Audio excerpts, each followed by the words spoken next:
Hello and welcome to Tabletop Oddity. My name is Jay, and today I'm just going to be very quickly, I don't want to say showing you how to make a kill team board, because that's not exactly true, because all I've really done is get some wood cut to the correct shape and size, textured it and painted it.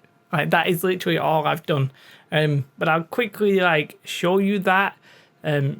And then I want to just talk about the nature of the game boards and stuff like that, and whether or not it's worth having a fully decorated board, or do you want a flat board with the scatter terrain on it and stuff like that. Obviously, you've got the kill zones. Are they worth it? That kind of thing. Now, I needed the piece of wood anyway because I wanted it to designate. I needed something to put the board on, because my table sometimes, the one that I use, is only 2 foot by 2 foot basically. And the boards would have overlapped, gone over the edge. And that would have meant it would have been not very stable. So I did this for X-Wing in the past, where I got a 3x3.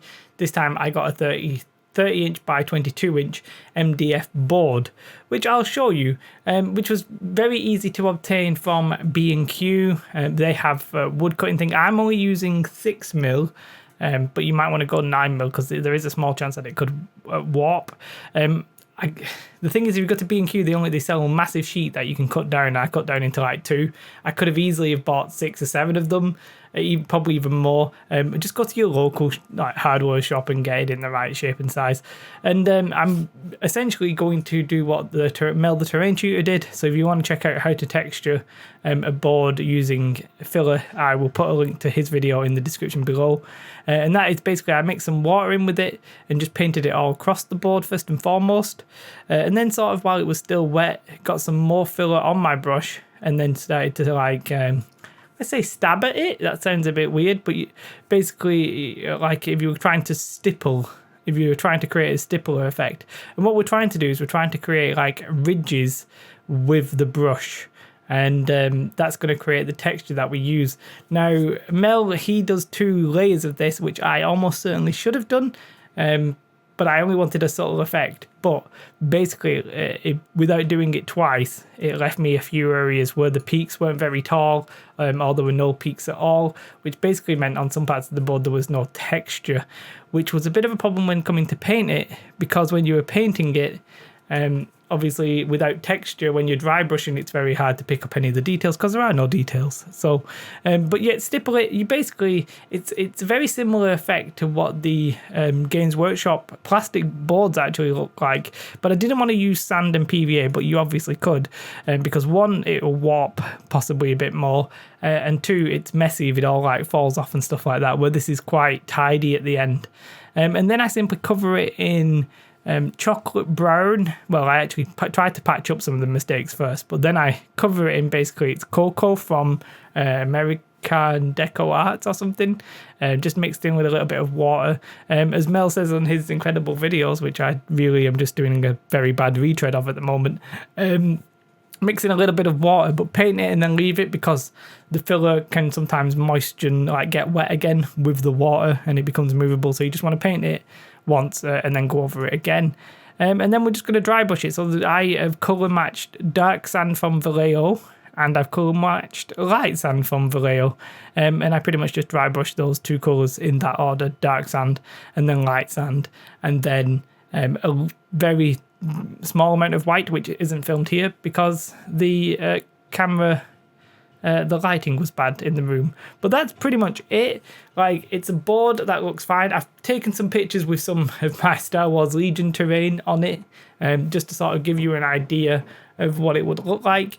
And I just wanted to bring this up as something you could do very easily if maybe you're like me and you're looking at these terrain, what they call the kill zones, and you're like, oh, they're a bit expensive, because I mean they are, but the quality of the material is obviously going to be good because GW's plastics are very high quality. I like the one with the crates. I forgot what it's called, the Munitorum or something like that.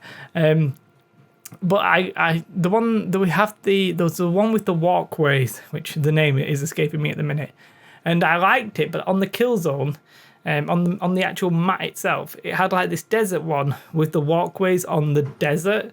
And I was like, I don't really like it with the walkways on the desert. I thought that would look maybe a bit janky if you tried to do them in a way that didn't fit it. Like if you didn't put a walkway above a walkway, I thought it would maybe look weird. And that triggered me to be like, well, I want to make my own. So I've done this desert one first and foremost because I figured that's the farthest away from... Well, I don't know. I already have some of that terrain and I wanted to do it. But on the other side, I'm probably going to do just like dirt or maybe even like gravel.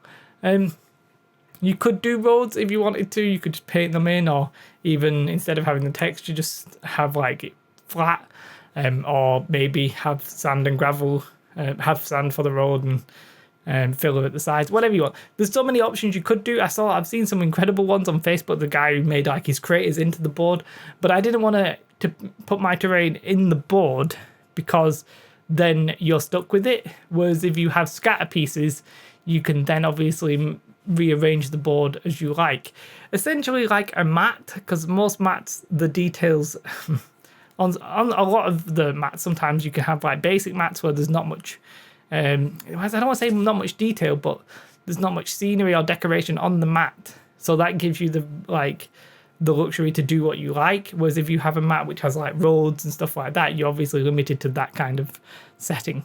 So this is why I've done this, and I just wanted to show you it's really, really cheap to do. The boards, if like I went to B&Q and I had to buy a massive board. I had to get rid of most of it because I just simply couldn't carry it in my car. But they cut it for me there.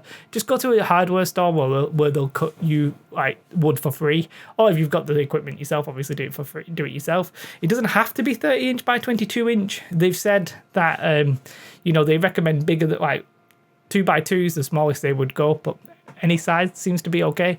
I'm just sticking with this in case this is like what tournaments or events become, and I want to be able to practice it, and I can put my board on it very easily without it like wobbling. It's going to sturdy that up.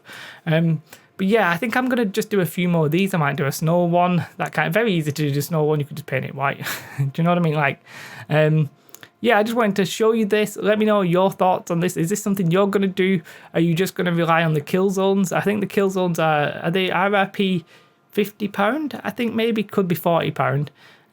Which, don't get me wrong, is quite good for the terrain and stuff. And I'm going around in circles, so I'm actually just going to go. We'll call that there.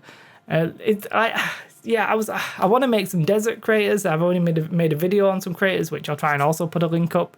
And I was like, I might try and do a 3D printed version of that. And I tried it and it failed. So I'm not sure what my next terrain thing will be. Because Games Workshop are sort of commandeering the terrain. Almost every release they have has terrain, which is good and bad, as I've spoke about before. It's good that you get some high quality terrain. It's bad because it leaves me like when I want to make some terrain, I'm like, what do I make? If everybody's going to have access to this high quality stuff, like what can I do that's going to be something that people want? And I've not got the answer to that.